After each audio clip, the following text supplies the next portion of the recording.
नमस्कार. मी भाऊ तोरसेकर. तुम्ही बघत आहात प्रतिपक्ष. मित्रांनो, हिंदीत ज्याला लौट के बुद्धू घर को आय म्हणतात, तसा आज मी तुमच्या समोर आलोय. जवळजवळ 5 आठवड्यांनी आलोय असं म्हणायला हरकत नाही. 21 जूनला मी इथून दिल्लीला गेलो होतो आणि तिथून 28 जूनला अमेरिका, तिथून परतलो 15 जुलैला आणि परत मुंबई. त्याला 3 आठवडे लागले, जवळजवळ 6 आठवडे आपण म्हणू. तो परत एकदा मुंबईत आलोय, पण अजून कालचा एक दिवस अगदी आळशी झोपण्यात गेला.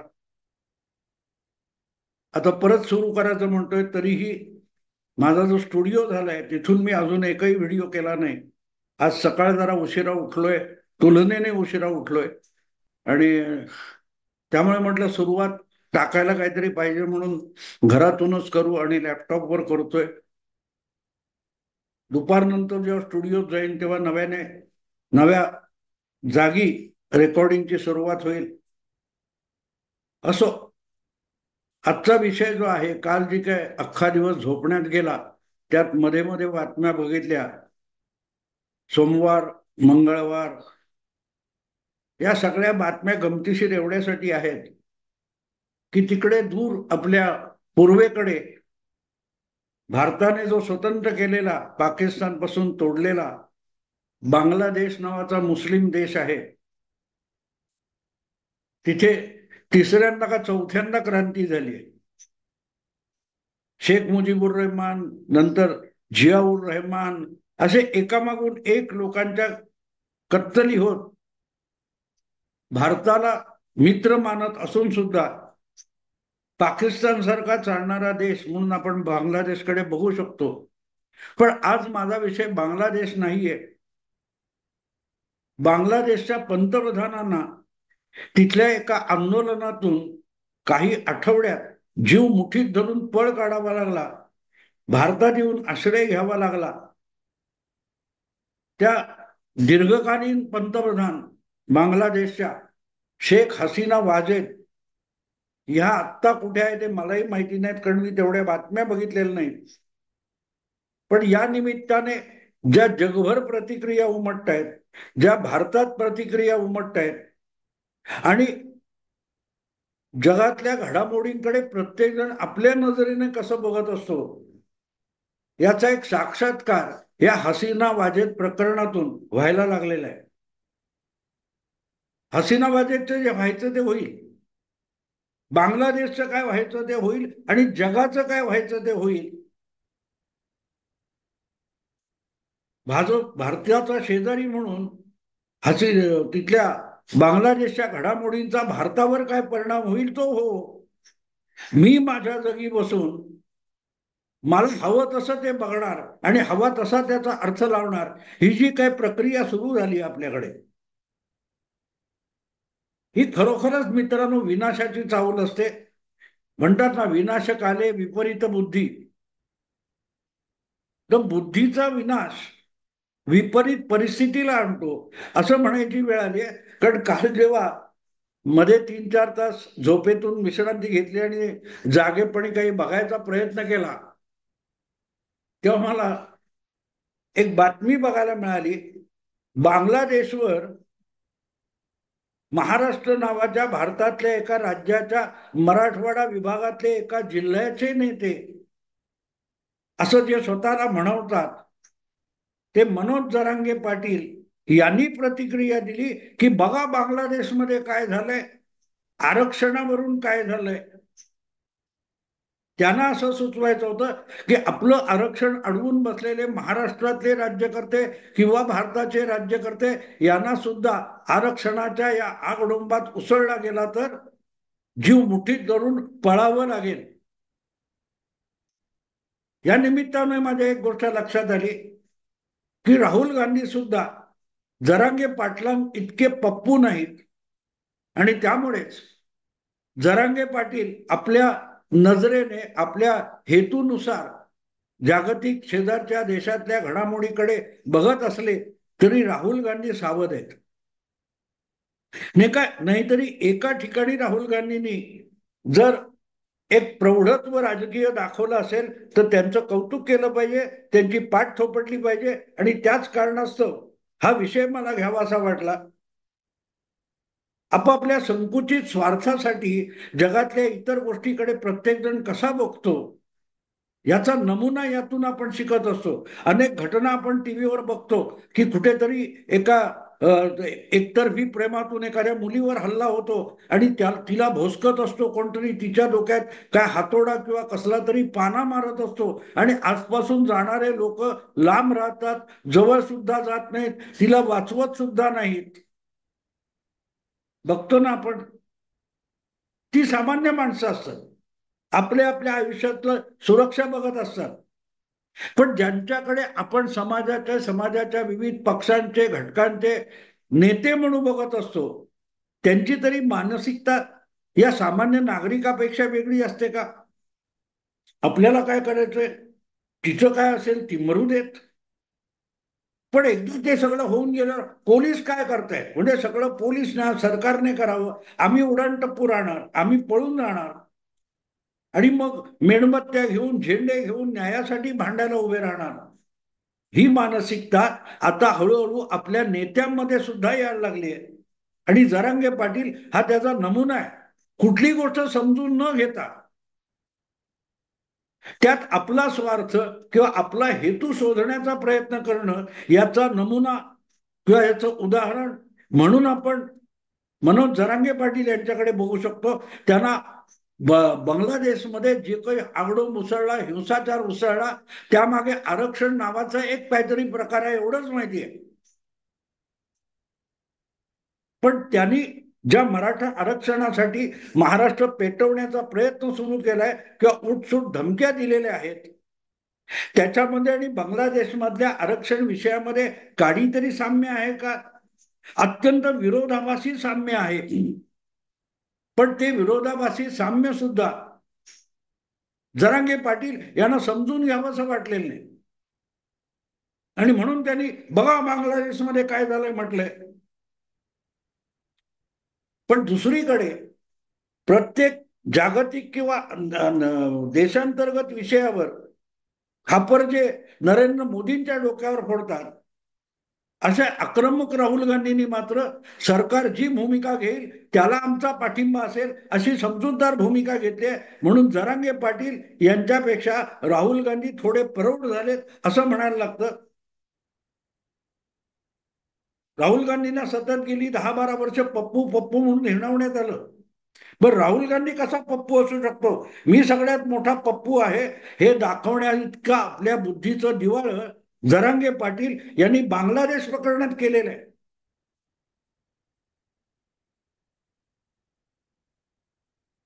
जरांगे पाटलांना बांगलादेशचा प्रश्न तरी समजून घ्यावासा वाटलाय का? किंबहुना त्यांनी आपला स्वतःच्या आग्रहाची जी मागणी आहे त्या मागणीची व्याप्ती तरी समजून घेतली आहे का? मग त्यांना कळलं असतं की बांगलादेशमध्ये जो आगडो मुसळलाय, हिंसाचार उसळलाय आणि तिथल्या सरकारला पळावं लागलं, तिथल्या पंतप्रधानाला जीव मुठीत धरून पळावं लागलं, आणि लष्कराला देश एकत्र ठेवण्यासाठी इच्छा नसतानाही शासकीय यंत्रणेचा ताबा घ्यावा लागला, पंतप्रधानाचं निवासस्थान लोकांनी लुटून नेलं. त्याचं कारण तिथले मनोज जरांगे. आज जो काय डाव उलटलाय तो जरांगे पाटील यांची जी मागणी आहे ती मागणी एक प्रकारे हसीना वाजेद यांनी स्वीकारली, अंमलात आणण्याचा प्रयत्न केला, त्यातून बांगलादेशमध्ये आगडो मुसळलाय. त्यामुळे आरक्षणाचा विषय दोन्हीकडे कॉमन असला, बांगलादेशमध्ये असला आणि महाराष्ट्रात असला, तरी दोघांमध्ये किंचितही साधर्म्य साम्य नाहीये, कमालीचा विरोधाभास आहे. आणि म्हणून समजून घेतलं पाहिजे जरांगे पाटील यांची मागणी काय आहे. आणि बांगलादेशमध्ये आरक्षण स्वीकारलं गेलं, त्यातला वादाचा मुद्दा काय ठरलाय तर दोन्हीकडे वादाचा मुद्दा जो आहे तो एकच आहे, तो म्हणजे सगळे सोयरे. मधुर जरांगे पाटील काय म्हणतायत? ओबीसीच्या म्हणजे कुणबींच्या प्रमाणपत्रावर आणि ओबीसीच्या कोट्यातून मराठ्यांना आरक्षण मिळालं पाहिजे. मराठ्यांचं वेगळं आरक्षण नव्हे, तर मराठ्यांना कुणबी म्हणून आणि जे जे कुणबी ठरतील त्यांच्या सगळ्या सोयऱ्यांना उपोषण दिलं, काय ते आरक्षण दिलं पाहिजे. हा सगळे सोयरे नावाचा जो विषय आहे ना, त्यानेच बांगलादेश सरकारला गाशा गुंडाळावा लागला. हसीना वाजेद यांनी ती मागणी मान्य केली आणि त्यांना जीव मुठीत धरून आपला देश सोडून पळून जावं लागलं. बांगलादेश अस्तित्वात आला 70-71 साली. मोठं युद्ध झालं, लाखो लोक त्यासाठी मरण पावले. पाकिस्तानी सेनेने बांगलादेशी जनतेवर अनन्वित अत्याचार केले आणि त्या अत्याचारी पाक सेनेला साथ देणारी जी जमाते इस्लामी नावाची जिहादी संघटना संस्था बांगलादेशमध्ये आहे किंवा पूर्वीच्या पूर्व पाकिस्तानमध्ये होती, तिच्यावर पुढल्या काळामध्ये बंदी घालण्यात आली. तिच्या विरुद्ध इतक्या अत्याचारामध्ये जितकं पाकिस्तानी लष्कर होतं तितकं जमाते इस्लामीचे आक्रमक जिहादी मानसिकतेचे सदस्य होते. त्यांनी सुद्धा स्वदेशातल्या जनतेवर अनन्वित अत्याचार केले होते. आणि त्या अत्याचारावर मात करून बांगलादेश जेव्हा स्वतंत्र झाला, तेव्हा त्या बांगलादेश युद्धामध्ये किंवा आंदोलनामध्ये मृत्युमुखी पडलेले जे आहेत त्यांना हुतात्मा किंवा शहीद मानलं जातं. असे जे लोक होते त्यातले जे कोणी आजही हयात असतील किंवा त्यांचे जे कोणी सगळे सोयरे आहेत, सगळे सोयरे आहेत, त्यांना काय 40%, 5%, 25% आरक्षण दिलं जावं, ही मागणी होती. आणि ती मागणी दीर्घकाळ लांबलेली होती. अगदी अलीकडच्या काळात हसीना वाजेद यांनी ती मागणी मान्य केली आणि त्याच्या विरोधात आगडोंब उसळलेला आहे. आरक्षण मिळवण्यासाठी जे आंदोलन झालं त्या आंदोलनाची मागणी मान्य झाल्यावर त्याच्या विरोधात उमटलेली प्रतिक्रिया आहे. म्हणजे तिथले जे कोणी सगळे सोयरे मागणारे मनोज जरांगे सारखे लोक होते, त्यांच्या चुकीच्या मागणीला सरकारने मान्यता दिल्यानंतर आगडोंब उसळलेला आहे. आणि म्हणून हा विषय समजून घेण्यासारखा होता. पण आरक्षण म्हणजे आपण म्हणतो तेच, बाकी आरक्षणाची जगाच्या पाठीवर इतर कुठलीही व्याख्या नाही. आणि त्यामुळेच आरक्षणातून आगडोंब उसळला म्हणजे आरक्षण नाकारण्यातून उसळला. अशा भ्रमिष्ठावस्थेत आपले अंतरवाली सराटीचे मनोज जरांगे पाटील बडबड करतायत. ते विसरतायत की ही सगळ्या सोयऱ्यांची मागणी करणाऱ्यांवर जीव मुठीत धरून पाळण्याची वेळ आलेली आहे. राज्यकर्ते होते ते पळाले, पण राज्यकर्ते कोण होते? ज्यांनी सगळे सोयरे ही मागणी मान्य केली आणि सगळ्या सोयऱ्यांची मागणी करणारे आहेत त्यांचीच घरदारं पेटवली जात आहेत. तेव्हा मनोज जरांगे यांच्याकडे सोपं आहे, जीव आहे, ती टाळ्याला लावली की आवाज येतो. त्यामुळे ते जगात कशालाही काही ठरू शकतात. बांगलादेशला ते इंडोनेशिया ठरू शकतात आणि इंडोनेशियाला अमेरिका ठरवू शकतात आणि त्यात सुद्धा मराठा आरक्षण किंवा सगळ्या सोयऱ्यांचे नातेसंबंध शोधू शकतात. निदान या विषयात आपण गप्प बसलं पाहिजे. कारण आपल्यासारख्या मागणीने बांगलादेश सारखा 50 वर्ष जुना देश हादरलेला आहे आणि आपल्यासारख्या मागण्या करणाऱ्यांना जीव मुठीत धरून पळावं लागलं. सत्तेत असताना सुद्धा पळावं लागलं. मागणी रोखून धरणाऱ्यांना पळावं लागलेलं नाही, तर मागणी करणाऱ्यांना आणि मागणी स्वीकारण्याला पळावं लागलं. ही वस्तुस्थिती सुद्धा समजून घेण्याची जरांगे पाटलांना गरज वाटलेली नाही, की त्यांच्या समर्थकांना गरज वाटलेली नाही. दुर्दैव हेच असतं मित्रांनो. खोटं बोललं तरी चालतं, पण आम्हाला आवडणारं बोला. आमचा सत्यानाश केला तरी चालेल, पण आम्हाला आवडणारा आमच्या काय त्या चुकांचा गौरव करा. ही जी मानसिकता असते ती माणसाला विनाशाकडे घेऊन जात असते, सत्यानाशाकडे घेऊन जात असते. आणि त्याचं भयंकर ज्वलंत उदाहरण म्हणून आजच्या बांगलादेशकडे आपण बघू शकतो. मराठा आंदोलनात जरांगे पाटील यांनी ओढलेली सगळे सोयरे ही जी मागणी आहे, तिचा परिपाक काय होऊ शकतो याचा आपल्याला जिवंत उदाहरण, लॅबोरेटरीतलं नाही, प्रयोगशाळेतलं नाही, जिवंत उदाहरण आज बांगलादेशमध्ये बघायला लागतंय. ती मागणी स्वीकारणाऱ्याला, पंतप्रधानाला आपल्या कुटुंबासकट आपला देश सोडून पळावं लागलेलं आहे. जरांगे पाटील विसरलेत की माझ्या हातात काडेपिटी आहे, माझ्या हातात माचीस आहे, मी आग लावू शकतो, मी आग लावू शकतो म्हणून धमक्या देणारे जरांगे पाटील विसरलेत की बांगलादेशमध्ये त्यांच्यासारख्याच आरक्षणाच्या मागण्या करणाऱ्यांवर आज विपरीत परिस्थिती आली आहे. त्यांचा विजय, त्या मागणीचा विजय झालेला नाही, त्या मागणीला कायमची दडपून टाकणारी एक दंगल उसळलेली आहे.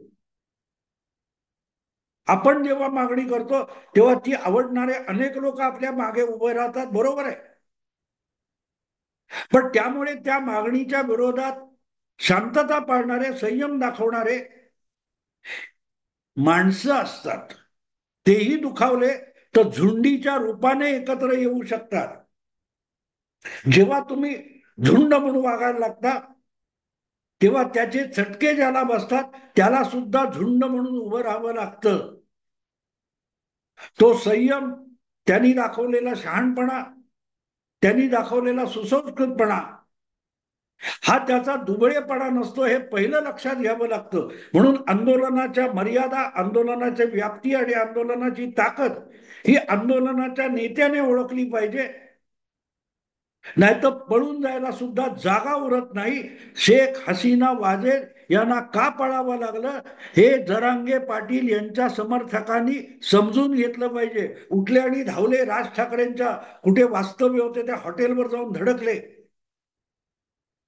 हेच सगळं 71च्या काय ते युद्धामध्ये किंवा अत्याचारामध्ये बळी पडलेल्यांच्या लोकांनी आग्रह धरला, वजन टाकलं, दबाव वाढला आणि त्याला हसीना वाजेत बळी पडल्या. आज हसीना वाजेत पळालेल्या दिसतात, पण ती मागणी करणाऱ्यांची बांगलादेशमधली अवस्था, त्याच्या बातम्या अजून आलेल्या नाहीत. काही जाऊन देत आठवडे, मग त्या बातम्या येतील की ज्यांनी ज्यांनी बांगलादेश स्वातंत्र्य युद्धात भाग घेतला त्यांचे उरलेले सगळे सोयरे, त्यांची आजची अवस्था काय आहे. तेव्हा सगळे सोयरे, सगळे सोयरे हा हट्ट ते घेणार की नाही, ही दमदाटी जे मनोज जरांगे करतायत त्यांनी जरा डोकं ठिकाणावर आणावं. आणि मनोज जरांगे आणणार नसतील तर सोडून द्या. हसीना वाजेल जीव मुठीत धरून पळून जाऊ शकतात, समर्थकांना पळून जाता येत नाही. इराणचा शहा असो किंवा त्या साऊथ ईस्ट एशिया मधला तो पोलपॉट असो, फिलिपाईन्स काय कुठला तरी, लाओस मधला, त्याला जीव मुठीत धरून पळून जाता आला, तो अमेरिकेला गेला. पण त्याचे समर्थक जेव्हा दंगल उसळली तेव्हा विनासायास मारले जातात. तेव्हा बांगलादेशच्या त्या आगडोंबामध्ये आपलं आरक्षण हेतू शोधण्याचा प्रयत्न करावा, हरकत नाही. पण त्याच्याशी आपली तुलना करणं म्हणजे आपल्याकडे संकटाला आमंत्रण देणं असतं. तुमच्या मागणीमुळे जो वर्ग, जे समाज घटक चिडीचूप बसलेले आहेत ते उसळून अंगावर आले की मग जी पेटते ती बांगलादेशची दंगल असते. आरक्षण दिलं म्हणून बांगलादेशमध्ये ही दंगल उसळलेली आहे. आरक्षण हवं या मागणीतून तो आगडोंब पेटलेला नाही. मनोज जरांगेंच्या मेंदूत हे शिरणार नसेल तर हरकत नाही, पण मनोज जरांगे यांचं हिरिरीने समर्थन करणारे जे जे कोणी आहेत त्यांनी लक्षात ठेवावं, किंमत कोणाला मोजावी लागते. आणि म्हणून बांगलादेश, सगळे सोयरे आणि जरांगे पाटील यांचा गुंता प्रत्येकाने समजून घेतला पाहिजे. तुम्ही त्यांचे समर्थक असा किंवा त्यांचे विरोधक असा, हे मुद्दाम समजावं लागलं. अधिक तपशील पुढच्या काळात जसजशी परिस्थिती उलगडेल तेव्हा सांगावा लागणार आहे. राज ठाकरेंनी आरक्षण नको म्हटल्यावर जाऊन त्यांना धडकले. हे सगळे विषय एकमेकाशी कसे गुंतलेले आहेत आणि त्याचा व्यापक परिणाम किंवा दुष्परिणाम काय होऊ शकतो हा समाज चिंतनाचा विषय आहे. आणि म्हणून तो पुढल्या काळामध्ये अधिक तपशिलात उलगडून सांगण्याचा मी प्रयत्न करीन. आज हा जो विरोधाभास आहे, जो जरांगेंच्या लक्षात आलेला नाही, त्यातून इथे किती भयंकर परिस्थिती होऊ शकते त्याची चाहूल सगळ्यांना लागावी म्हणून हा व्हिडिओ केला. आवडला लाईक करा, शेअर करा, सबस्क्राईब करा. नमस्कार.